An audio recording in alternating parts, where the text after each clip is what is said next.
नमस्कार साथियों।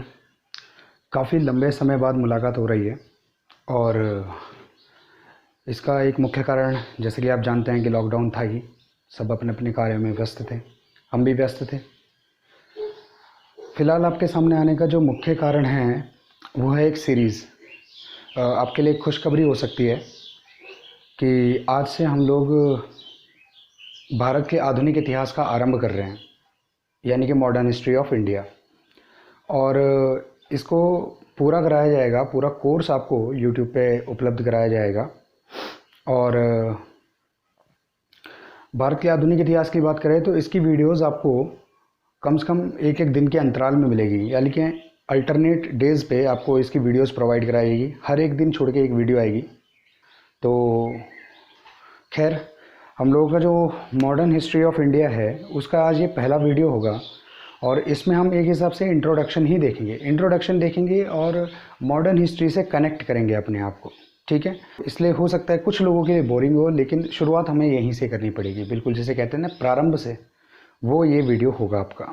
ठीक है, और एक और रीज़न हमारे आपके सामने आने का ये है कि एसएससी ने अपनी डेट शीट निकाल दी है एग्ज़ाम्स की। तो इसलिए आपके लिए ये जो सीरीज़ है बेहद महत्वपूर्ण होने वाली है। तो आप लोग बहुत ध्यान से करिए। जो भी चीज़ आपको समझ में ना आए आप कमेंट बॉक्स में ज़रूर लिखें, आपको निश्चित उसका उत्तर मिलेगा और बहुत समझा कर मिलेगा। ठीक है, तो आप लोगों को एक्टिव होना पड़ेगा, हमसे ज़्यादा एक्टिव होना पड़ेगा बेसिकली। ठीक है, तो हम लोग शुरू कर रहे हैं आज का टॉपिक। मैं आपको मॉडर्न हिस्ट्री पढ़ाने से पहले मैं आपको बताने वाला हूँ कि मॉडर्न हिस्ट्री तक पहुँचा कैसे जाए। देखिए, जो मॉडर्न हिस्ट्री है, मॉडर्न हिस्ट्री इंपॉर्टेंट इसलिए भी हो जाता है कि वो सिर्फ हमारा सिलेबस नहीं है, वो हमें आज के साथ कनेक्ट करता है। मॉडर्न हिस्ट्री हमें वर्तमान से जोड़ देता है। ठीक है, तो इसलिए मॉडर्न हिस्ट्री को शुरू करने से पहले, क्योंकि मॉडर्न हिस्ट्री बीच का एक हिस्सा है ना, तो हमको ज़रा शुरू से देखना पड़ेगा कि मॉडर्न हिस्ट्री तक पहुंचा कैसे जाए, ताकि हम एक अपने दिमाग में एक पूरा मैप बना लें उसका, है ना। तो एक बार देख लीजिए, एक थोड़ा सा मैं आपको समझा देता हूँ। देखिए, जो इतिहास है,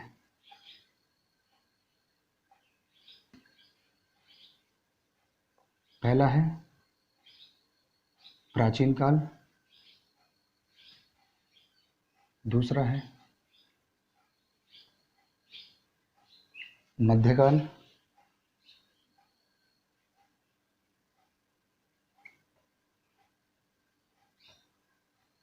और तीसरा है आधुनिक काल। 3 भागों में इतिहास को हमेशा बांटा गया है, चाहे विश्व का इतिहास हो चाहे भारत का इतिहास हो, तो 3 भागों में बांटा गया है। हम लोग इस वाले पोर्शन की वीडियोस लाने वाले हैं आपके सामने, लेकिन इस वाले पोर्शन की वीडियो लाने से पहले आप लोगों को इसके बारे में थोड़ा सा पता होना चाहिए। हो सकता है कुछ लोगों ने ये दोनों के दोनों पढ़ रखे हों और उसके बाद वो इसको पढ़ रहा हो, तो उसके लिए तो ठीक है, लेकिन फिर भी एक रिवीजन ज़रूरी है। हम लोग यहाँ पे कोई इनको बहुत खोल के नहीं पढ़ने वाले, लेकिन थोड़ा बहुत हमें जानना पड़ेगा चीज़ों के बारे में, ताकि हम कनेक्ट कर सकें डायरेक्ट उसके साथ। ठीक है, ये बहुत ज़रूरी है। तो प्राचीन काल, मध्यकाल और आधुनिक काल, इतिहास को 3 भागों में बांटा गया है। प्राचीन काल, देखिए, इतिहास जो हमेशा शुरू होता है वो इंसानों से शुरू होता है। जब से इंसान का विकास शुरू हुआ, जब से इंसानी गतिविधि शुरू हुई इस धरती पे, 25 लाख साल पहले तो इंसानों ने औजार बनाना शुरू किया। ठीक है, और 25 लाख साल से 10 लाख साल और 5 लाख साल और 1 लाख साल आते आते जो है 50, 70 हज़ार, 10 हज़ार साल आते आते इंसानों ने सभ्यता का विकास कर लिया। हालांकि बहुत लंबा टाइम पीरियड है, लेकिन कर लिया। अब 25 लाख साल पहले की जो हम बात कर रहे हैं, जनरली हम बात करते हैं अफ्रीका या उस जगह की। ठीक है, अफ्रीका के आसपास में जो है अचानक से एक इंसान है, जो वानर है, वो पेड़ों से उतर के ज़मीन पे चलने लगा। वो तो अफ्रीका की बात हो गई। अगर हम भारत का इतिहास देखें तो भारत का इतिहास लगभग 5 लाख साल से शुरू होता है, क्योंकि हमें भारत में इंसान का जो सबसे पहला प्रमाण मिला था वो 5 लाख साल पहले मिला था। तो 5 लाख साल से हमारा भारत का इतिहास शुरू होता है। ठीक है, तो देख लेते हैं प्राचीन काल। प्राचीन काल में जनरली हम सबसे पहले देखते हैं पाषाण काल को। पाषाण काल जिसको बोला जाता है स्टोन एज। ठीक है, बहुत लंबा टाइम पीरियड रहा है इसका, लगभग 5 लाख साल से और 3500 साल तक का इतिहास है ये। 3500 साल तक का मतलब आज से 3500 साल पहले तक। ठीक है, ये 3500 ईसा पूर्व। ठीक, पाषाण काल के बाद जो अगला फेज़ आया वो आया जब इंसानों ने टूल्स वगैरह बनाए, खेती की खोज की, आग की खोज की, पहिए की खोज की, तमाम तरह की क्रांतिकारी खोजों के बाद इंसान धीरे धीरे एक जगह, जब खेती आई तो खेती के बाद इंसान को एक जगह पे रुक कर रहना पड़ा। पहले खाना बदोश था, जहाँ शिकार मिले वहीं जाके रुक जाता था, लेकिन अब खेती की खोज की वजह से, खेती आने की वजह से अब उसको एक जगह टिक कर रहना था। और उसी वजह से जब एक इंसान वहाँ रहा तो तमाम तरह के लोग अलग अलग व्यवसाय वहाँ पर शुरू करने लगे। कोई खेती करने लगा, कोई बुनकर बन गया, कोई कुम्हार बन गया, कई कई तरह के काम हुए। और एक जगह इस तरीके से धीरे धीरे सभ्यता का निर्माण शुरू हुआ, निर्माण हो गया। तो ऐसे ही भारत में जो पहली सभ्यता बन के सामने आई वो थी हड़प्पा सभ्यता, जिससे सिंधु घाटी सभ्यता भी बोला जाता है, इंग्लिश में बोलेंगे इंडस वैली सिविलाइजेशन। ठीक है, इसका जो टाइम पीरियड था इसके ठीक बाद से शुरू हो चुका था। पाषाण काल के बाद से हड़प्पा सभ्यता का धीरे धीरे निर्माण शुरू हो चुका था, लेकिन हम लोग इसका जो पीक वाला टाइम पीरियड था सिविलाइजेशन का, वहाँ से इसको लगभग मान के चलते हैं, लगभग 2500 से 1700 ईसा पूर्व, बिफोर क्राइस्ट, बीसी यानी ईसा पूर्व। हड़प्पा सभ्यता के बाद सभ्यता का जो पतन हुआ, तो सभ्यता के पतन के बाद जो अगली सभ्यता भारत में दिखी वो थी वैदिक सभ्यता। और इसका जो टाइम पीरियड माना जाता है वो लगभग 1500 से 600 बिफोर क्राइस्ट यानी कि ईसा पूर्व तक, 1500 से 600 ईसा पूर्व तक आर्यों की सभ्यता थी। ठीक है, अब ये वैदिक सभ्यता, आर्यों की सभ्यता और हड़प्पा सभ्यता दोनों सिविलाइजेशन है, लेकिन दोनों में एक बहुत बड़ा अंतर है। ये तो अर्बन सिविलाइजेशन थी, हड़प्पा सभ्यता एक अर्बन सिविलाइजेशन थी, अर्बन यानी कि शहरी सभ्यता थी, नगरीय सभ्यता थी। और वैदिक सभ्यता एक ग्रामीण सभ्यता थी। समझ में आ रहा है? ठीक है, और इसी टाइम पीरियड में वेदों का निर्माण हुआ, आर्यों ने वेदों का निर्माण किया, तमाम तरह के जो है धार्मिक ग्रंथों का इसमें शुरू हुआ। खैर, वैदिक सभ्यता के बाद हमें भारत में दिखता है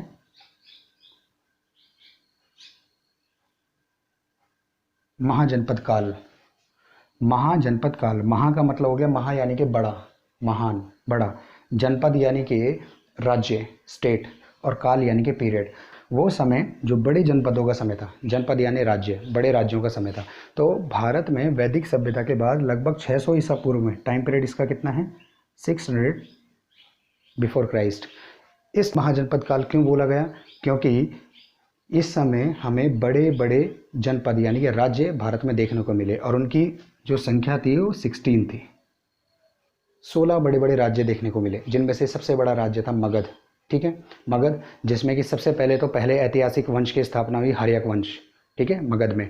और हर्यक वंश के बाद वहाँ पर आया शिशुनाग वंश, शिशुनाग वंश के बाद वहाँ पर आया नंद वंश, और नंद वंश का अंत करके वहाँ पर मौर्य साम्राज्य की स्थापना हुई, मौर्य वंश की स्थापना हुई, जिसका संस्थापक कौन था? चंद्रगुप्त मौर्य। तो महाजनपद काल के बाद हमको दिखता है मौर्य वंश, भारत का पहला महान वंश। अच्छा, इस बीच में ऐसा नहीं, इस बीच में यहाँ पर हमारा धार्मिक आंदोलन भी हुआ था, एक धार्मिक आंदोलन जो कि बुद्ध और महावीर स्वामी के नेतृत्व में हुआ था। बुद्ध और महावीर स्वामी के नेतृत्व में धार्मिक आंदोलन हुआ था, क्योंकि ऊंच नीच बहुत हो चुकी थी। ठीक है, तो ये वाला एक फेज भी आता है। मौर्य वंश की स्थापना, मौर्य वंश की स्थापना लगभग 322 से और 185 ईसा पूर्व, 185, 184, 83 जो भी हो, लेकिन आसपास का है। ठीक है, 322 से 185 तक मौर्य वंश चला। मौर्यों के बाद दो तरह की शक्तियों ने भारत में राज किया, एक तो विदेशी शक्ति और एक देशी, देशी और विदेशी। ठीक है, तो देशियों में जो सबसे पहले आए, वो देशी शक्तियों में जो आए, एक तो आए ग्रीक्स। और ग्रीक्स ने जब इंडिया पे राज किया, ग्रीक्स की एक ब्रांच ने जब इंडिया पे राज किया, तो उनको इंडो ग्रीक बोला गया, हिंद यवन बोला गया, हिंदी में बोल सकते हैं हम हिंद यवन। और इनमें जो महान शासक था मिनांडर, मिनांडर, जिसने भारत में सबसे पहली बार सोने के सिक्के चलाए। एक क्वेश्चन आता है एग्जाम में कि भारत में सर्वप्रथम सोने के सिक्के किन्होंने चलाए? वो ग्रीक्स ने चलाए या मिनांडर ने चलाया? अगर राजा पूछते तो मिनांडर, और अगर पूछता है किस वंश ने चलाए तो ग्रीक ने, इंडो ग्रीक्स ने चलाए। ठीक है, तो मिनांडर जो जिस वंश का था उस वंश का नाम है डेमेट्रियस वंश। डेमेट्रियस वंश का शासक था मिनांडर, और उसने भारत में पहली बार सोने के सिक्के चलाए।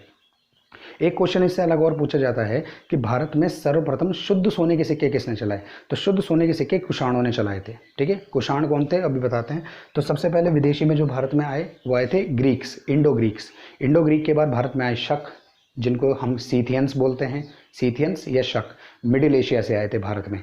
और शकों के बाद, शकों में जो सबसे महान शासक हुआ वो रुद्रदामन था। रुद्रदामन संस्कृत का महान विद्वान, जूनागढ़ अभिलेख है उसका, जो कि गुजरात में है। ठीक है, उसके लिए वो फेमस है। शक के बाद जो आए आपके आए कुषाण। कुषाण जिसको हम यूची कबीला भी कह सकते हैं, यूची कबीले से ही कुषाण वंश का जो है निर्माण हुआ। यूची कबीला 5 अलग अलग ब्रांचेस में डिवाइडेड था, 5 समुदायों में डिवाइडेड था। इन पांचों को जोड़ के एक व्यक्ति है जो नेता था, इन पांचों में से एक का नेता था, उसका नाम था कुजुल कड़फिसिस।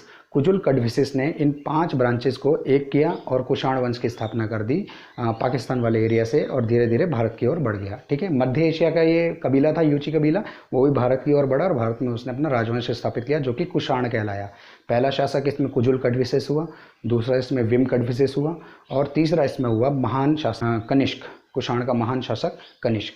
कनिष्क के समय में भारत की अर्थव्यवस्था टॉप पे पहुंच चुकी थी। ठीक है, तो अगर कभी क्वेश्चन आता है कि भारत की अर्थव्यवस्था टॉप पे किस टाइम पीरियड पे थी, तो कुषाण काल पे थी। ठीक है, जब पीक पे थी अर्थव्यवस्था का स्वर्ण काल, गोल्डन पीरियड ऑफ इकोनॉमी, है ना, ये आपका कुषाण वंश में था। तो इंडो ग्रीक्स के बाद शक आए, शक के बाद कुषाण आए, कुषाण के बाद आए पहलव आए थोड़ा। ठीक है, अब पहलव जो आए थे, पहलव ईरान से आए थे, इनको पर्थियन भी बोला जाता है। ठीक है, और पहलवों में जो सबसे महान शासक था उसका नाम था गोंडो फर्नीज।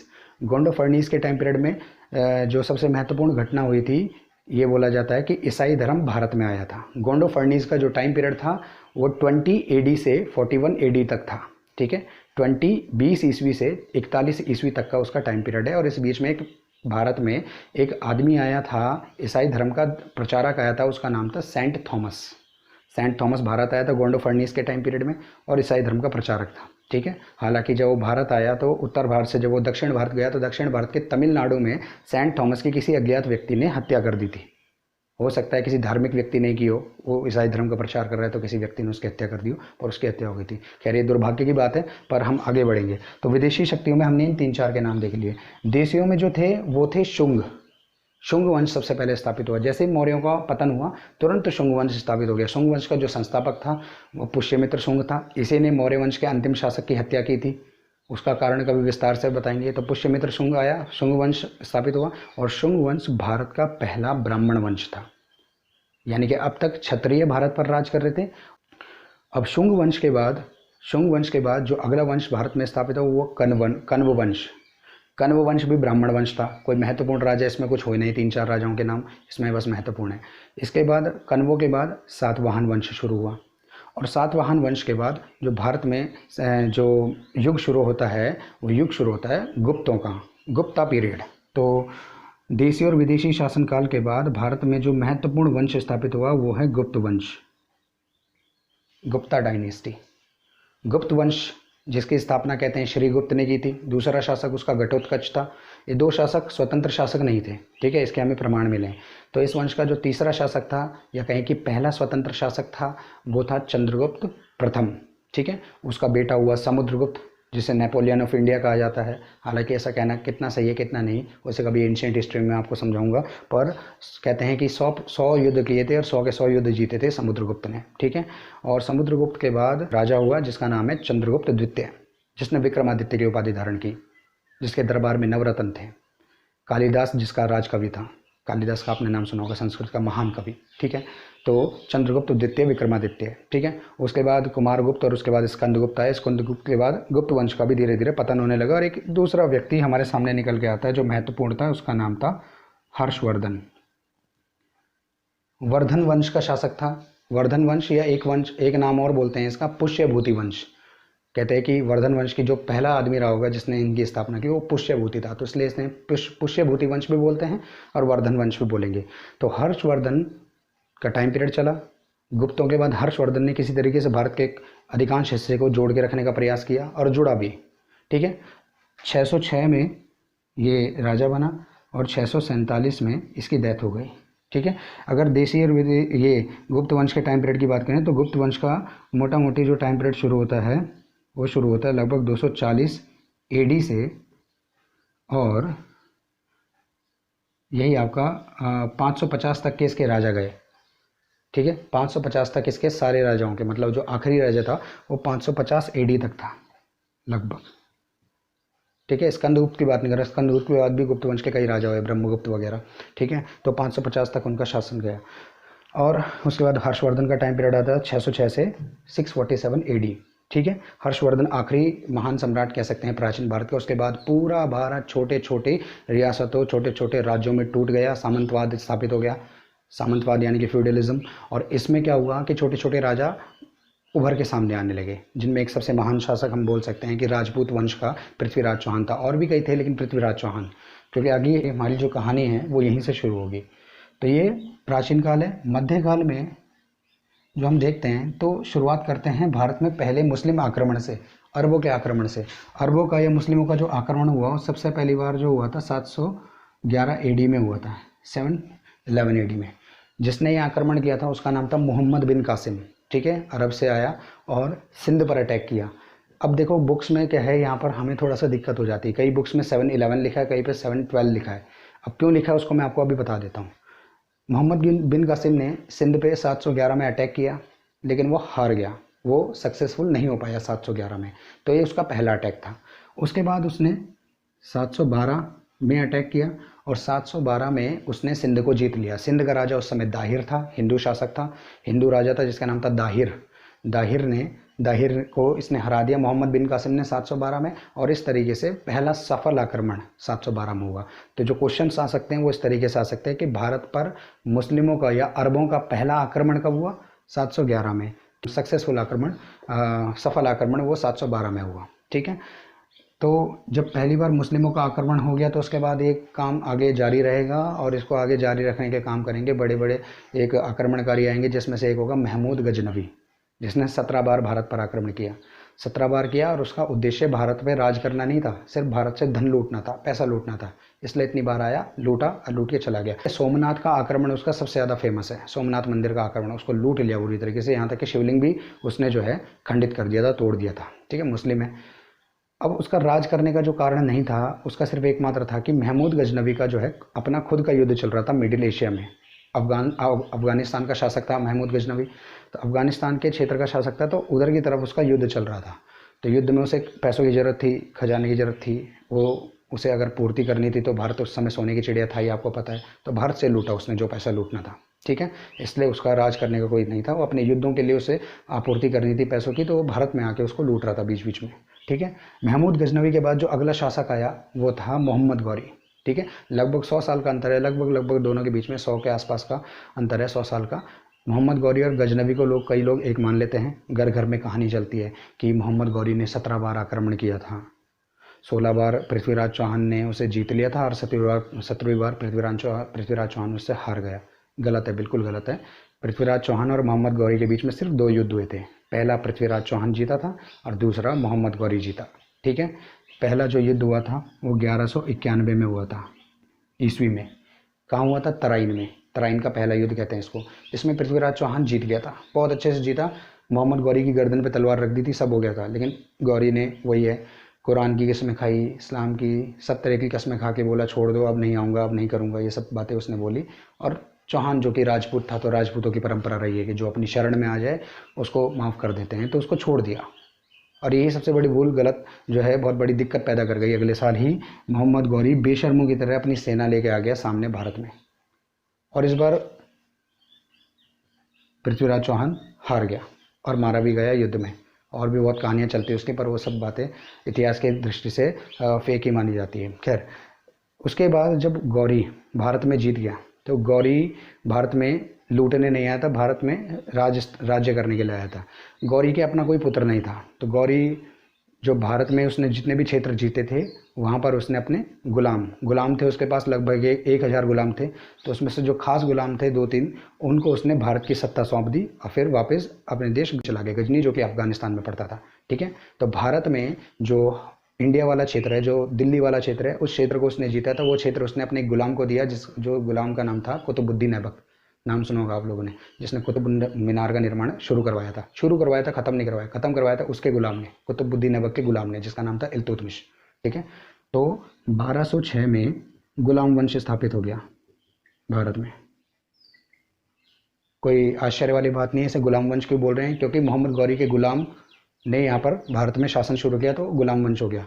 अब आप बोलो कि कुतुबुद्दीन ऐबक गुलाम रहा होगा, उसके बाद के राजा गुलाम थोड़ी रहे होंगे, तो गुलाम वंश कैसे नाम पड़ गया? सारे ही गुलाम थे। देखो, मोहम्मद गौरी का गुलाम था कुतुबुद्दीन ऐबक, उसने गुलाम वंश की स्थापना की 1206 में दिल्ली में, ठीक है। और कुतुबुद्दीन ऐबक के बाद उसका गुलाम अगला राजा बना इल्तुतमिश, वो उसका गुलाम था कुतुबुद्दीन ऐबक का। इल्तुतमिश के बाद कुछ समय इल्तुतमिश के बाद कुछ समय तक छुटपुट कुछ महीनों का शासन एक दो राजाओं का रहा। फिर उसके बाद रजिया सुल्तान बनी। रजिया सुल्तान जो कि इल्तुतमिश की बेटी थी, वो भी कुछ समय तक रही शासिका, ज़्यादा कोई समय तक वो रही नहीं। और उसके बाद फिर अगला जो शासक बना, महत्वपूर्ण शासक, वो था बलबन। बलबन जो कि खुद इल्तुतमिश का गुलाम था। तो सारे पिछले वाले के गुलाम थे जो भी इसमें वंश में राजा हुए महत्वपूर्ण, इसलिए गुलाम वंश बोला गया। फिर आया इस तरीके से यहाँ पे आया खिलजी वंश। खिलजी वंश के बाद तुगलक वंश आया, फिर सैयद वंश आया, और सैयद वंश के बाद आया लोधी वंश। ठीक है। तुगलक खिलजी वंश में आपको पता है अलाउद्दीन खिलजी महत्वपूर्ण शासक था। स्थापना की थी जलालुद्दीन खिलजी ने, अगला शासक हुआ अलाउद्दीन खिलजी, मूवी बनी उसके ऊपर। ठीक है। खैर उसमें जो अलाउद्दीन खिलजी का जिस तरीके से चित्रण किया गया है वो पूरी तरीके से सही नहीं है। इस प्रकार से भी नहीं था वो, इस प्रकार एक विलेन की तरह उसको दिखाया गया है, ऐसा भी नहीं है। ठीक है। उसको उसके ऊपर कभी चर्चा करेंगे। तुगलक वंश, तुगलकों में जो शासक था जिसने स्थापना की थी तुगलक वंश की, वो था गयासुद्दीन तुगलक। और इस वंश का जो सबसे महत्वपूर्ण शासक था वो था मोहम्मद बिन तुगलक, सबसे महान शासक। ठीक है।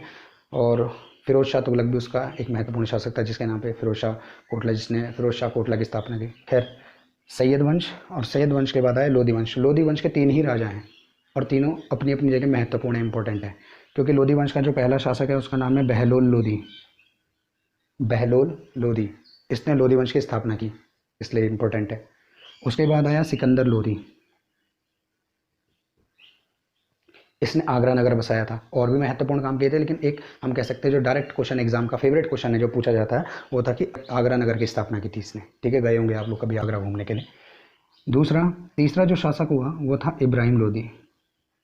इब्राहिम लोधी बहुत इंपॉर्टेंट है क्योंकि एक तो इस वंश का आखिरी शासक है, दूसरा इसी इब्राहिम लोधी के साथ बाबर ने लड़ाई की थी और बाबर इससे लड़ाई जीत के भारत का भाग्य विधाता बन गया। ठीक है।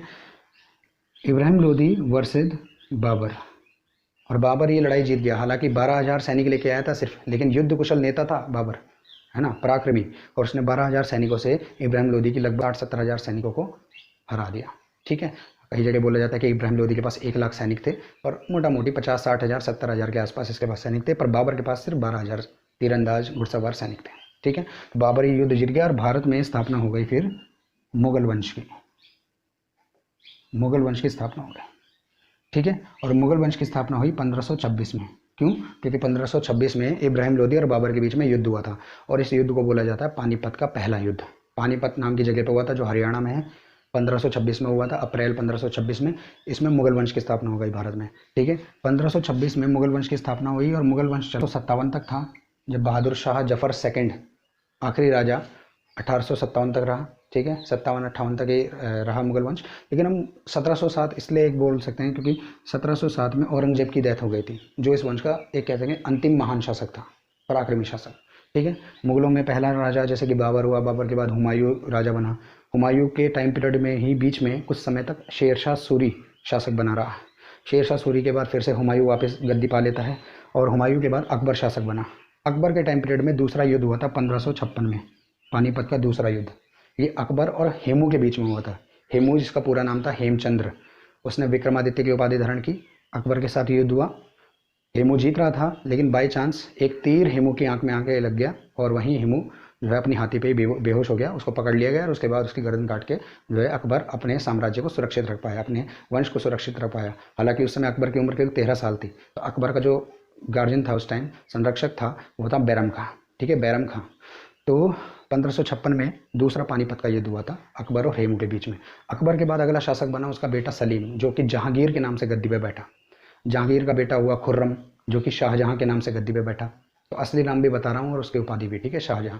शाहजहां के बाद उसका जो अगला शासक हुआ, बनना तो दारा शिकोह ने था, लेकिन औरंगजेब बन बैठा। ठीक है। युद्ध हुआ था उत्तराधिकार का युद्ध, उसमें औरंगजेब जीत गया था और औरंगजेब भारत का अगला शासक हुआ, जो कि 1707 तक राजा रहा। 1707 में औरंगजेब की डेथ हो गई, 1707 में। और इस तरीके से मुगल वंश का धीरे धीरे पतन शुरू हो गया औरंगजेब के बाद। और वहीं से हमें दिखता है विदेशी जो शक्तियां थी उनका दिखता है कि भारत को धीरे धीरे कब्जा करने लग रहे हैं विदेशी शक्तियां, जैसे कि ब्रिटिश, फ्रांसीसी, पुर्तगाली वगैरह। ठीक है।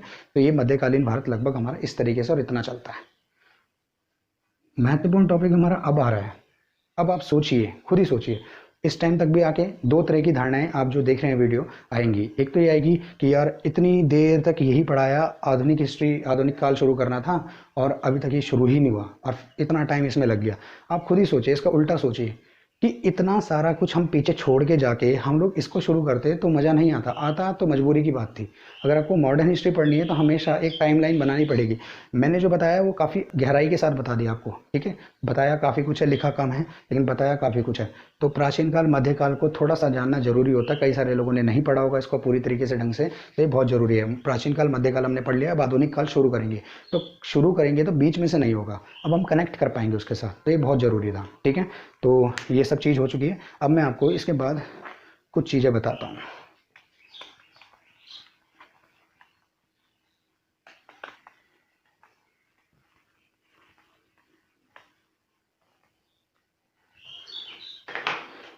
देखिए मध्यकाल में एक चीज़ थी, 1526।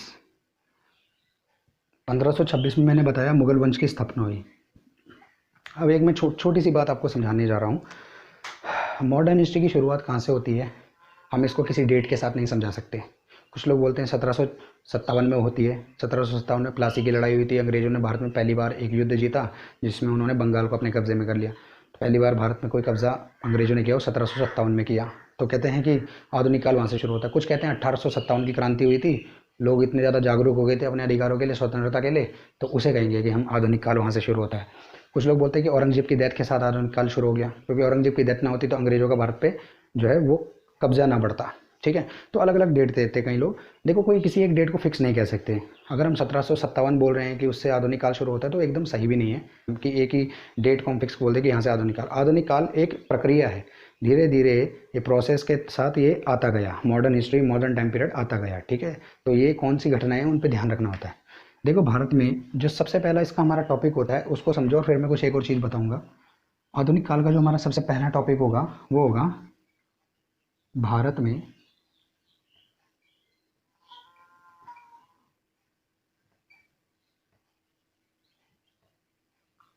यूरोपियों का आगमन। भारत में यूरोपियों का आगमन। अब देखो ये हमारा पहला टॉपिक है। भारत में जो सबसे पहला यूरोपीय आया था आधुनिक काल में वो आया था वास्को डी गामा 1498 में, 1498 एडी। और अगर हम इधर देखें तो मुगल वंश की स्थापना कब हो रही है, 1526 में। तो मतलब मुगल वंश के स्थापित होने से पहले ही भारत में अंग्रेज, या अंग्रेज क्यों बोलेंगे हम, पुर्तगाली पहला यूरोपीय भारत में आ चुका था जिसका नाम वास्को डी गामा था। तो ये तो बहुत अटपटी सी बात है क्योंकि इसको हम मॉडर्न हिस्ट्री में पढ़ रहे हैं और हम मध्यकाल 1707 पे ख़त्म कर चुके हैं औरंगजेब की डेथ पे, है ना। तो ये कॉन्ट्राडिक्शन होता है। अभी कॉन्ट्राडिक्शन कैसे है कि मैंने बोला ना आधुनिक काल किसी प्रॉपर डेट से शुरू नहीं होता, उसकी एक प्रक्रिया है, धीरे धीरे धीरे धीरे कुछ घटनाएं घटेंगी और धीरे धीरे आधुनिक काल की ओर भारत बढ़ेगा।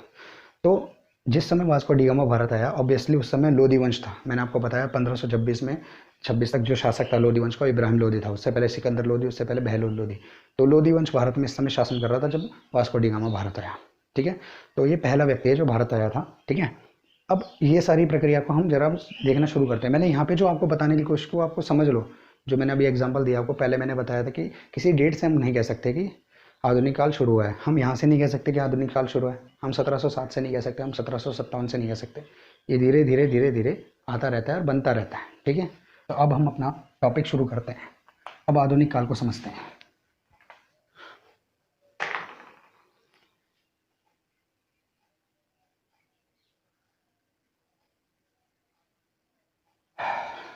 देखिए आधुनिक काल का जो पहला टॉपिक मैंने आपको बताया वो बताया भारत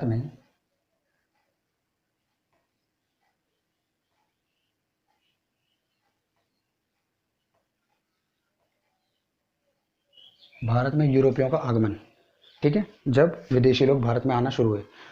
अब हमारा जो ये पहला टॉपिक है, हम आगमन पढ़ रहे हैं, इसका मतलब हम एक एक को पढ़ेंगे, कौन कौन आया है, कैसे आया, क्यों आया, सब चीज़ देखेंगे। लेकिन हम उससे पहले ये देख लेते हैं कि ऐसा हुआ क्यों। ये यूरोपीय आखिरकार 1400-1500 ईस्वी के आसपास में भारत में आ कैसे गए, क्यों आए, क्या कारण थे।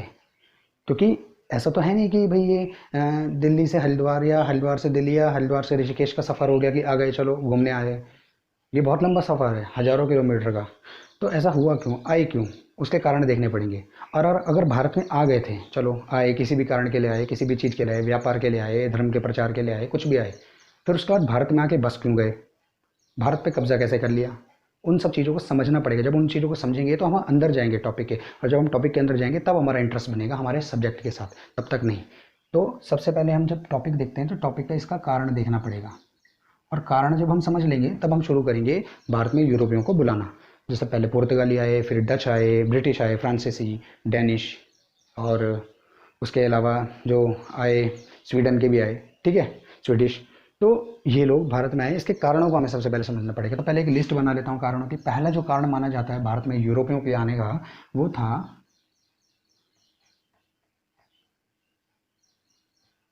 तुर्कों का कुस्तुनतुनिया पर अधिकार। तुर्कों का कुस्तुनतुनिया पर अधिकार, ये सबसे पहला कारण है और सबसे इंपॉर्टेंट कारण है, और इसका कनेक्शन बाकियों के साथ भी होगा, अभी देखना। दूसरा रीज़न माना जाता है यूरोप में पुनर्जागरण, ठीक है। तीसरा कारण है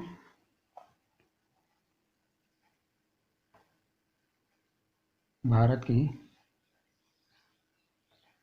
प्रायद्वीपीय स्थिति। चौथा कारण है केप ऑफ गुड होप, ये जगह का नाम है, केप ऑफ गुड होप की खोज। पांचवा कारण है वास्को डी गामा का आगमन, भारत में वास्को डी गामा का आगमन, ठीक है। छठा कारण है भारत की जलवायु, और सातवां कारण है भारत की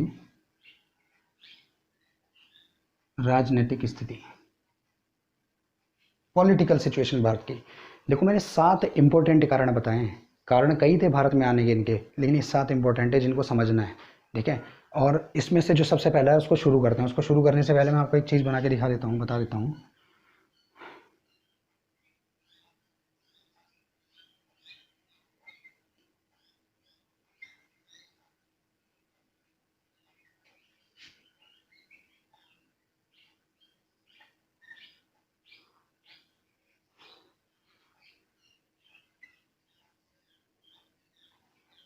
ये आपको विश्व का मैंने मैप बना के दिखाया अभी। ये अफ्रीका है, ये यूरोप है, ये भारत है जैसे कि आपको दिख ही गया होगा, ठीक है। ये पाकिस्तान वाला एरिया हो गया, इराक ईरान हो गया, अरब हो गया इधर की साइड, ठीक है। तो ये है इस जगह के आसपास में, यहाँ पर, यहाँ कहीं पुर्तगाल था, पुर्तगाल स्पेन सब इसी साइड में है, तो यहाँ पर पुर्तगाल है, ठीक है। अब इस जगह को छोड़ के पहले हम जरा कुछ एक दूसरी चीज़ समझ लेते हैं। यहाँ पे एक बहुत बारीक चीज़ बता रहा हूँ। देखो जो यूरोप है, यूरोप में सबसे पहले जो राज्य था वो था रोमन साम्राज्य। रोमन साम्राज्य का पर्याप्त विस्तार हो चुका था। अब बाद में उसका जब पतन हुआ तो 2 भागों में विभाजित हो गया। तो ये पूरा रोमन साम्राज्य जो यूरोप में विस्तृत था, ये 2 पार्ट्स में डिवाइड हो गया, जिसमें से पहले को बोला गया पश्चिमी रोम, वेस्ट रोम, दूसरा बोला गया पूर्वी रोम, ईस्ट रोम, ठीक है। इस रोम की जो ईस्ट वाला रोम था, पूर्वी रोम था, इसकी राजधानी थी यहाँ कुस्तुनतुनिया, ठीक है। कुस्तुनतुनिया ईस्ट रोम की राजधानी थी, यानी कि बहुत इंपॉर्टेंट थी ये जगह, ठीक है। यहाँ पर अच्छा, कुस्तुनतुनिया का जो आज का नाम है, ये जो देश है कुस्तुनतुनिया, इसका जो आज का नाम है वो है इस्तांबुल। ये एग्जाम में पूछा जा सकता है, देख लेना। तो इस्तांबुल जो आज देश है उसका पुराना नाम है कुस्तुनतुनिया। और कुस्तुनतुनिया क्यों महत्वपूर्ण था? ईस्ट रोम में पड़ता था, ईस्ट रोम की राजधानी थी, ठीक है। तो महत्वपूर्ण जगह थे। होता क्या है, 1453 में, इंपॉर्टेंट डेट है, 1453 एडी में तुर्कों ने, जिनको आज हम टर्की कह सकते हैं, टर्की जो कंट्री है टर्की, वहाँ के लोगों ने, तुर्कों ने, मुस्लिम थे, तुर्की मुसलमानों ने कुस्तुनतुनिया पर अटैक किया 1453 में और उस पर कब्जा कर लिया। अब कब्जा किया तो क्या दिक्कत वाली बात? दिक्कत ये थी कि भारत के साथ जो यूरोप का व्यापार था वो प्राचीन काल से था, पहले से ही व्यापार होता था, ऐसा नहीं कि यहाँ से शुरू हुआ था, बहुत पहले से चलता था व्यापार। कनिष्क के टाइम पीरियड में रोम में भारत का रेशम जाता था और रोम से सोना भारत आता था, तभी तो इकोनॉमी कनिष्क के टाइम पीरियड में सबसे बेस्ट थी भारत की। तो क्या होता था कि भारत का व्यापार चलता था यूरोप के साथ पहले से, तो व्यापार जो चलता था वो इसी रास्ते से चलता था। हमने यहाँ पे पूरी ज़मीन तो दिखा दी, पर पूरी ज़मीन नहीं है। यहाँ बीच में थोड़ा बहुत समुद्र वगैरह का एरिया भी आता है, पानी सब तरह की चीज़ आती है। तो जो एकमात्र रास्ता, क्योंकि यहाँ पे पूरा पर्वत श्रृंखला है, एकमात्र जो रास्ता है, एक रास्ता जो यूरोप और एशिया को कनेक्ट करता है, वो इस जगह से होके जाता था, कुस्तुनतुनिया से। अब कुस्तुनतुनिया से एक सड़क का रास्ता, पैदल का रास्ता सिर्फ एक यहीं से था। अब इसी जगह पे तुर्कों ने अटैक करके इसे अपने कब्जे में कर लिया, तो उन्होंने ये रास्ता बंद कर दिया। जब उन्होंने ये रास्ता बंद कर दिया तो आफत आ गई। जो सदियों से चलता आ रहा व्यापार था वो जो है अब ढीला पड़ गया, लोगों की रोजी रोटी जाने लगी। तो अब लोगों को ज़रूरत महसूस हुई किस चीज़ की, भारत के लिए नए रास्ते खोजने की ज़रूरत महसूस हुई, क्योंकि व्यापार तो चला नहीं था, एकमात्र रास्ता था, तुर्कों ने कब्जा करके उसे अपने अंडर में कर लिया, रास्ता बंद कर दिया। और खोल केवल इस शर्त में रहते, बहुत ज़्यादा टैक्स लेने की शर्त में, चुंगी जिसे हम बोलते हैं, चुंगी बढ़ा दी, बहुत ज़्यादा टैक्स बढ़ा दिया। उतने में किसी का प्रॉफिट चल नहीं रहा था, आने जाने का खर्चा, फिर इतना सारा टैक्स दो, तो फिर कोई प्रॉफिट में नहीं जा रहा था व्यापार। तो ये रास्ता बंद हो गया परमानेंट। अब जब ये बंद हो गया तो अब क्या हुआ कि पुर्तगाल के लोगों ने, वैसे तो कई देशों ने अपने अपने स्तर पे भारत के लिए रास्ते की खोज की।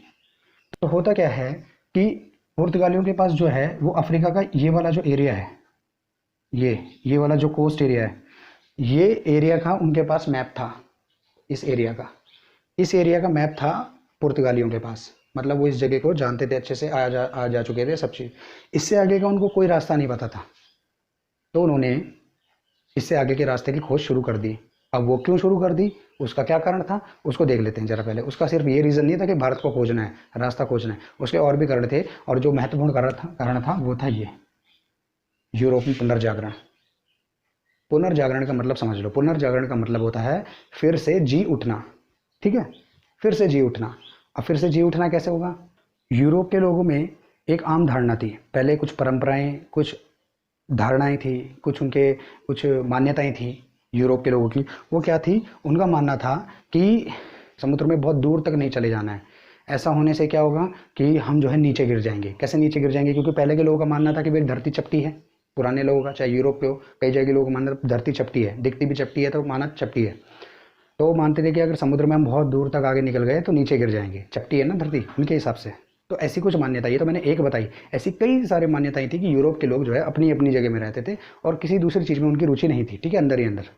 तो जब पुनर्जागरण शुरू हुआ, पुनर्जागरण का मतलब मैंने बताया फिर से जी उठना, लोगों ने इस टाइम पीरियड पे क्या किया कि पुरानी बातों को छोड़ा, पुरानी मान्यताओं को त्याग दिया और थोड़ा मॉडर्न ख्यालात अपने जो है उनके पनपने लगे। अब मॉडर्न ख्यालात आना ही अपने आप में पुनर्जागरण है, बस इतना समझ लीजिए। जब इंसान मॉडर्निटी की तरफ बढ़ता है, जब आधुनिकता की तरफ बढ़ता है तो पुनर्जागरण शुरू हो जाता है, ठीक है। जब मानव का जो है बौद्धिक विकास होता है तो पुनर्जागरण हो जाता है। पुनर्जागरण शुरू क्यों हुआ इसके ऊपर अभी चर्चा करेंगे, लेकिन पुनर्जागरण हुआ इसलिए इन्होंने खोजबीन करनी शुरू कर दी, क्योंकि मैंने बताया ना, जैसे ही मानते थे धरती चपटी है, अब किसी ने खोज कर दी कि धरती चपटी नहीं भाई गोल है, तो लोगों को पता लगा कि भैया गिरने का तो सवाल नहीं उठता, बल्कि हम अगर निकले तो हो सकता है गोल घूम के किसी दूसरी जगह पहुंच जाएं। तो ये वाली बातें कुछ सामने आई। अब पुनर्जागरण हुआ क्यों, क्योंकि हम पुनर्जागरण की बात समझ रहे हैं ना, तो इसको समझ लेते। मैंने आपको बताया कि कुस्तुनतुनिया पे तुर्कों ने अटैक करके इसे अपने कब्जे में कर लिया। अब यहाँ पे हुआ क्या, जो इधर के लोग थे जितने भी, क्योंकि देखो ये रोम का ही हिस्सा था, ये दूसरा रोम था, ये पश्चिमी रोम है, ये पूर्वी रोम है। तो रोम यानी कि यहाँ के लोगों का जो धर्म था वो ईसाई धर्म था। तो ईसाई धर्म के तमाम लोग भाग के इधर आ गए, जितने भी यहाँ के जो विद्वान थे, ज्ञानी लोग थे, साइंटिस्ट जो भी बोलेंगे उस टाइम के कलाकार लोग थे, वो सारे भाग के इधर आ गए। इधर भी आए तो कहाँ आए, इधर जब रोम में आए तो रोम में भी वो कहाँ है, यहाँ इटली आ गए। इटली में ही क्यों, मैं आपको एक चीज़ बता देता हूँ, जो पुनर्जागरण शुरू हुआ था वो इटली से शुरू हुआ था। इटली के भी कौन सी जगह से, फ्लोरेंस शहर से शुरू हुआ था इटली के। तो इटली से ही पुनर्जागरण शुरू हुआ। और इटली में ही ये क्यों आए, इटली से ही पुनर्जागरण क्यों शुरू हुआ उसको समझ लो। जब सारे विद्वान आए तो इटली आए, इटली इसलिए आए क्योंकि इटली उस समय एक समृद्ध देश था, समुद्र वाला एरिया है, कोस्टल एरिया था, व्यापारी लोग थे, यहाँ का व्यापार बड़ा समृद्ध था, व्यापारी ज़्यादा होंगे, पैसे वाले लोग ज़्यादा होंगे। तो उससे ये होगा कि जहाँ पर समृद्धि होगी, जहाँ अमीरी होगी, जहाँ पैसे वाले लोग ज़्यादा होंगे, विद्वान वहीं जाते हैं, कलाकार वहीं जाते हैं, क्योंकि वहीं लोग उन्हें पूछते हैं। जहाँ गरीबी है वहाँ कलाकारों को कौन पूछेगा, जाहिर सी बात है। तो कलाकार, विद्वान, साइंटिस्ट जितने भी लोग थे, जो बुद्धिमान लोग थे, वो सारे भाग के कुस्तुनतुनिया और पूर्वी रोम से सारे भाग के इटली आ गए।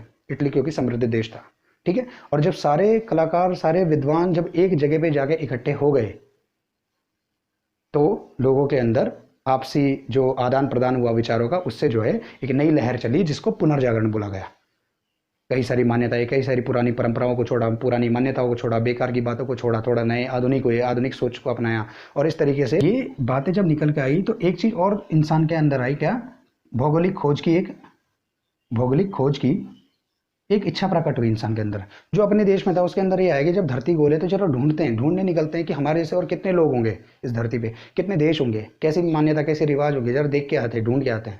तो जैसे भौगोलिक खोज के परिणाम स्वरूप क्या हुआ कि केप ऑफ गुड होप की खोज हुई, वास्को डी गामा भारत आया, और ये सारी चीज़ें हुई। तो देखो हर चीज़ एक दूसरे से कनेक्टेड है। अगर तुर्कों ने कुस्तुनतुनिया पर अटैक नहीं किया होता, तुर्कों ने कुस्तुनतुनिया पर आक्रमण नहीं किया होता, तो कुस्तुनतुनिया और इसके आसपास के जो सारे महान विद्वान और कलाकार थे वो सारे जाके इटली में एक जगह जमा नहीं होते। अगर इटली में एक जगह जमा नहीं होते तो पुनर्जागरण नहीं होता, और अगर पुनर्जागरण नहीं होता तो लोग खोजबीन के लिए नहीं निकलते। वही पुरानी बातें, हो सकता है बातें बहुत बाद में होती किसी वजह से, कोई दूसरे कारण से, और होती अब तक भी होती कि नहीं होती, लेकिन ये सब घटना एक दूसरे से कनेक्टेड है। यूरोप में पुनर्जागरण क्यों हुआ? क्योंकि सारे विद्वान भाग के उधर आ गए। पुनर्जागरण की वजह से क्या हुआ? ये इस तरह की खोजबीन हुई। बाकी सारी चीज़ें तो भारत के बारे में, पर ये चीज़ें मैंने आपको बता दी। ठीक है, तो ये आपको सारा समझ में आ गया होगा, इसका हिस्सा ये सारा कुछ समझ में आ गया। चलो ये हो गया। तीसरे पॉइंट को छोड़ते हैं, चौथे पॉइंट पर आते हैं, और फिर पाँचवा पॉइंट, फिर तीसरे पॉइंट को समझेंगे। चौथा point, Cape of Good Hope की खोज। देखो केप ऑफ गुड होप की खोज जो की थी, वो की थी एक आदमी ने जिसका नाम है बार्थोलोम्यो डियाज। बार्थोलोम्यो डियाज ने केप ऑफ गुड होप की खोज की थी। ठीक है, कब की थी? 1487 में। और बार्थोलोम्यो डियाज कहाँ का था? ये था पुर्तगाल का। अब इस पूरी घटना को मैप में देखते हैं। पुर्तगाल का आदमी था बार्थोलोम्यो डियाज। तो पुर्तगाल हमने देख लिया।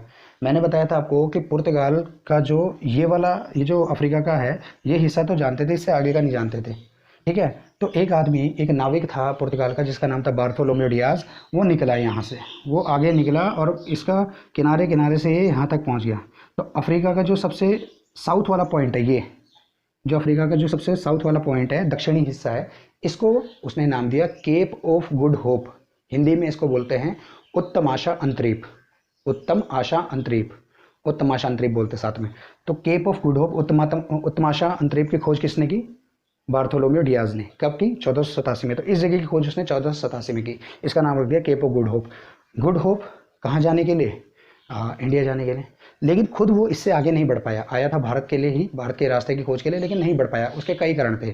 जहाज का क्षतिग्रस्त हो जाना, रसद खत्म हो जाना, वो सारी चीज़ें। फिर जलवायु जो थी, समुद्र में जो पवने, मानसून वगैरह जो चलता है, उसकी वजह से उसको बहुत दिक्कत हो रही थी। क्योंकि पहले कोई इंजन विंजन से तो जहाज चलते नहीं थी, हवा से ही चलते थे। अब ठीक है, तो यहाँ से उसे वापस लौटना पड़ा। लेकिन उसका यहाँ आना खाली नहीं गया, क्योंकि उसने यहाँ तक के रास्ते की खोज कर ली थी। अब भारत आने के लिए बाकी का रास्ता कैसे हुआ? तो ये वाली चीज़ तो हमने देख ली। किसने खोज की? बार्थोलोम्यो ने। कब? 1487 में। और बार्थोलोम्यो डियाज कहाँ का निवासी था? पुर्तगाल का। केप ऑफ गुड होप कहाँ है? अफ्रीका में। कहाँ? अफ्रीका का जो साउथर्न पॉइंट है, बिल्कुल साउथ वाला दक्षिणी हिस्सा। उसके बाद पुर्तगाल से अगली बार एक अगला आदमी निकला जिसका नाम था वास्को डी गामा। बार्थोलोम्यो डियाज के काम को इसने पूरा किया। 1498 में वास्को डी गामा भारत पहुंचा था। तो हुआ कैसे? पुर्तगाल से निकला, यहाँ केप ऑफ गुड होप पहुंचा, फिर आगे पहुंचा मोजाम्बिक। अफ्रीका में एक देश है मोजाम्बिक। मोजाम्बिक में उसके एक आदमी से मुलाकात हुई जिसका नाम था अब्दुल माजिद। अब्दुल माजिद, मोजाम्बिक में अब्दुल माजिद से उसकी मुलाकात हुई, जो कि एक इंडियन सेलर था, भारतीय व्यापारी था। ठीक है, नाविक था। तो ये अब्दुल माजिद के साथ, इसके साथ मोजाम्बिक से होता हुआ ये भारत के जिस जगह पे पहुंचा, उस जगह का नाम है कालीकट। कालीकट जो कि केरल में पड़ता है। तो केरल के कालीकट पहुंचा। अगर और भी डीप जगह का नाम देखना है तो कालीकट के पास भी कहाँ पहुंचा ये? कप कडाबू। कप कडाबू इस जगह पहुंचा था। पर मोस्टली क्वेश्चन में जो कालीकट ही आता है, ये तो बहुत अंदर की बात होगी, इसकी जरूरत पड़ेगी नहीं।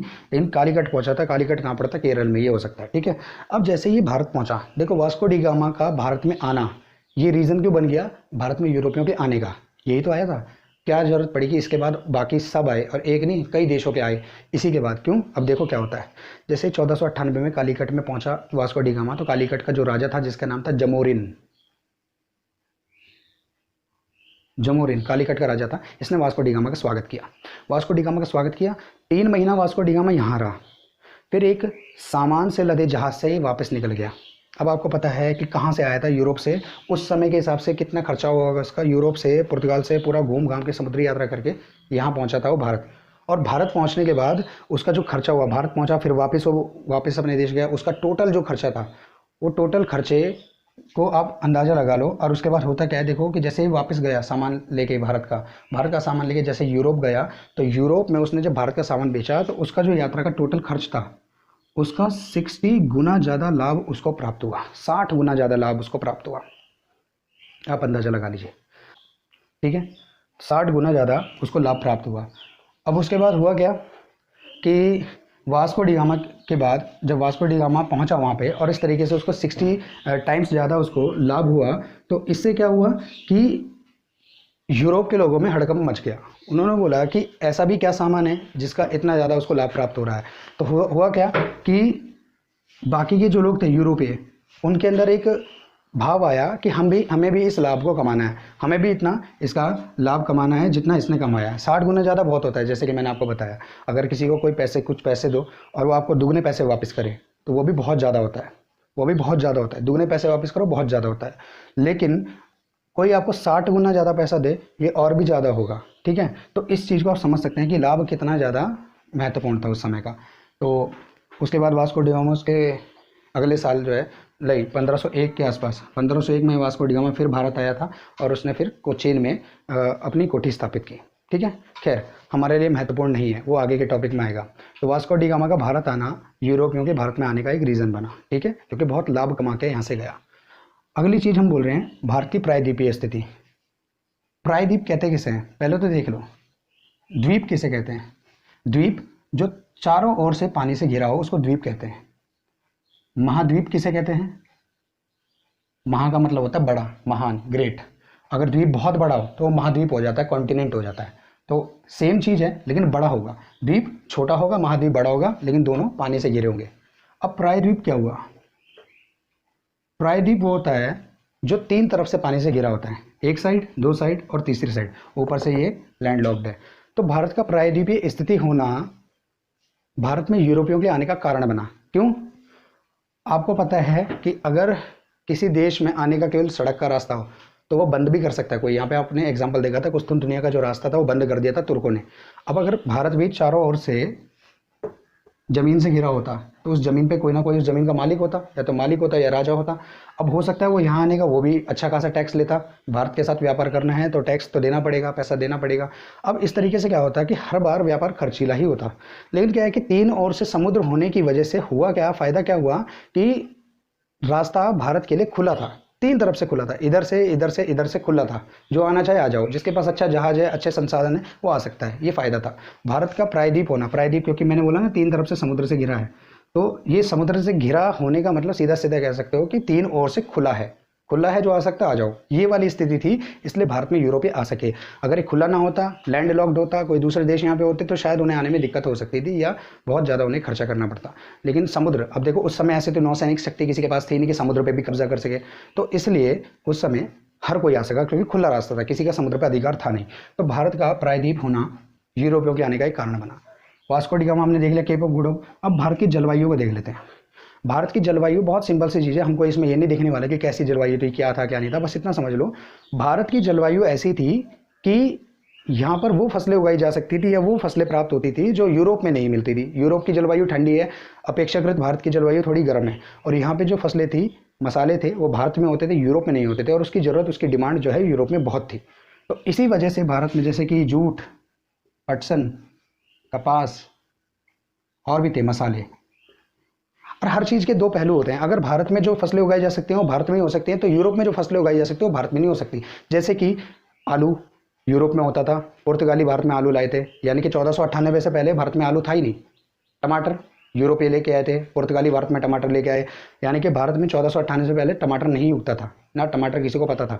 तंबाकू हो गया, प्रिंटिंग प्रेस हो गया, खाने पीने की चीज़ों से लेके और फसलों से लेके सब कुछ, काफ़ी सारी चीज़ें जो उधर से यहाँ आई। तो वहाँ के लोगों में जो होता था वो भारत में नहीं होता था। आलू टमाटर भारत में नहीं उगता था पहले, ठीक है। तो इस बात को आप समझ लीजिए कि भारत की जलवायु उन चीज़ों के लिए उपयुक्त थी जो चीज़ें यूरोप में नहीं मिलती थी, और यूरोप में उनकी भारी डिमांड थी। इसलिए भारत की जलवायु अगर अच्छी ना होती, भारत में वो चीज़ें ना उगती जो यूरोपियों के लिए बहुत ज़रूरी थी, तो शायद भारत में यूरोपीय कभी आते ही ना, किसी कारण से ही आता है, कोई आता है तो एक चीज़ है। और लास्ट का जो हमारा एक बचा है वो है भारत की राजनीतिक स्थिति।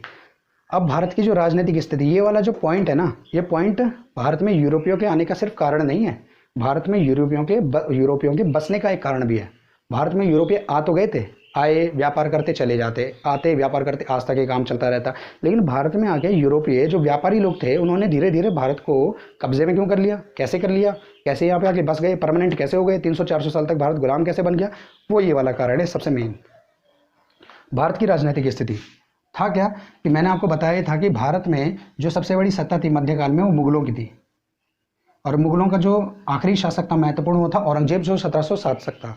1707 में एक पराक्रमी शासक की डेथ हो गई औरंगजेब की, उसके बाद मुगल वंश धीरे धीरे टूटने लगा। अब जो सबसे बड़ा वंश था वही टूटने लगा, तो बाकियों के क्या हाल होंगे। तो भारत में जो है साम्राज्य पूरा बिखर गया, और यही जो साम्राज्य का बिखराव है बाहर वालों के लिए फायदेमंद साबित हुआ। बाहर से जो आए उन्होंने देखा कि भारत छोटे छोटे टुकड़ों में टूटा हुआ है, ठीक है, और टूटा हुआ ही नहीं है, ये छोटे छोटे टुकड़े एक दूसरे के साथ लड़ाई भी कर रहे हैं, एक दूसरे की ज़मीन पे कब्जा करने के लिए, एक दूसरे के राज्य पे कब्जा करने के लिए। और इसके लिए उन्होंने सोचा कि क्यों ना इसी लड़ाई में किसी एक का पक्ष लेके जो है और जो है लड़ाई पैदा की जाए। तो अभी होता क्या है कि इसी तरीके से 3 राज्य सामने आते हैं उस समय के। एक था विजयनगर। विजयनगर राज्य ने पुर्तगालियों को अपना समर्थन दिया, या पुर्तगालियों ने विजयनगर साम्राज्य को का साथ दिया। 2 ये पेयर बन गया, ठीक है। इसी तरीके से जो अगला था एक था बंगाल, यहाँ लिख देता हूँ। बंगाल ने अंग्रेजों को दिया। आपको पता है कि अंग्रेजों ने सबसे पहले कब्जा बंगाल में किया था 1757 में प्लासी के युद्ध में, और इसी फ्रांसीसियों का था वर्चस्व। तो मैसूर राज्य ने, भारत का जो मैसूर राज्य था, उन्होंने फ्रांसीसियों को पनाह दी, बंगाल ने अंग्रेजों को पनाह दी, और विजयनगर साम्राज्य जो कि कृष्णदेव राय का साम्राज्य था उसने पुर्तगालियों को पनाह दी, ठीक है। और इस तरीके से हमें दिखता है कि जब भारतीयों ने पहले अंग्रेजों को पनाह दी, फिर अंग्रेजों ने भारतीयों के ऊपर कब्जा करना शुरू कर दिया धीरे धीरे, जैसे जैसे उन्हें भारतीयों की स्थिति कमजोर दिखी। और हमें भारत की राजनीतिक स्थिति एक बहुत बड़ा रीजन दिखती है अंग्रेजों के भारत में बस जाने का, ठीक है। तो ये भारत में यूरोपियों के आगमन का जो कारण है इसको हमने देख लिया है। अब हमारा जो अगला टॉपिक होगा ऑब्वियसली वो यही होगा। कारण हमने देख लिए, हमें पता लग गया भारत में आ गए। अब हमें ये देखना है कि भारत में आया कौन कौन। तो पहला टॉपिक होगा हमारा पुर्तगालियों को देखेंगे। पुर्तगाली भारत में कौन आया, सबसे पहले कैसे आया, कहाँ आया, क्या हुआ क्या नहीं हुआ। फिर पुर्तगालियों के गवर्नर्स को देखेंगे, भारत में किसी जगह पे वो कब्जा कर लेंगे तो वहाँ का गवर्नर कौन होगा, कौन वहाँ पे शासन संभालेगा। पुर्तगाली भारत में आएंगे, उनके गवर्नर को देखने के बाद हम देखेंगे पुर्तगालियों का पतन। पुर्तगालियों को पता न लगे और पुर्तगालियों को भारत से जाना अलग है। पुर्तगालियों का पतन जो है धीरे धीरे, जब डच आए और ब्रिटिश आए तो धीरे धीरे पुर्तगालियों का पतन ऑटोमेटिकली होने लग गया भारत में। छोटी सी जगह के मालिक रह गए बस। लेकिन भारत से जब पुर्तगाली गए तो भारत से पुर्तगाली आज़ादी के लगभग 14 साल बाद के आसपास, ठीक है, 1961 के आसपास गए। तो सबसे पहले आए थे पुर्तगाली भारत में और सबसे लास्ट में गए, ठीक है। तो पुर्तगालियों को देखेंगे हम। पहला टॉपिक हमारा पुर्तगाली होगा, उनका भारत में आना, बसना, काम करना, और उसके बाद उनका पतन पढ़ेंगे। एक ही दिन का टॉपिक है, एक ही वीडियो का टॉपिक है। संभवतः इसी वीडियो में मैं आपको डच पढ़ा दूंगा, डच, फिर ब्रिटिश पढ़ाऊंगा, फ्रांसीसी पढ़ाऊंगा, एक एक करके देखेंगे। ब्रिटिशर्स को मैं कोशिश करूंगा कि इन सारे जो भारत में आएंगे उनके सबसे लास्ट में पढ़ाऊंगा, क्योंकि ब्रिटिशर्स ही है जो पूरी मॉडर्न हिस्ट्री का पूरा टॉपिक है, क्योंकि इन्होंने भारत पे कब्जा किया था मुख्य रूप से, ठीक है। तो आज की वीडियो में इतना ही है। कोई भी सवाल हो वीडियो को लेके, कोई भी दिक्कत हो दिखने या साउंड की या किसी भी तरह की दिक्कत हो, या इन टॉपिक्स को लेके कोई दिक्कत हो तो पूछ लीजिएगा। आप जो भी चीज़ समझा रहे हैं इसमें से जो उतारने लायक, जो नॉलेज वाली चीज़ लगती है उसको उतार लीजिए। यहाँ तक कि आपको मैप बनाना भी सीखना पड़ेगा। ये यूरोप का और भारत का, यानी कि यूरेशिया का मैप बनाया, अफ्रीका का मैप बनाया, 3 महाद्वीप बने इसके अंदर। इस तरीके से आपको मैप बनाना आना चाहिए, ठीक है। तो आज के लिए इतना ही, अगली वीडियो मिलेंगे।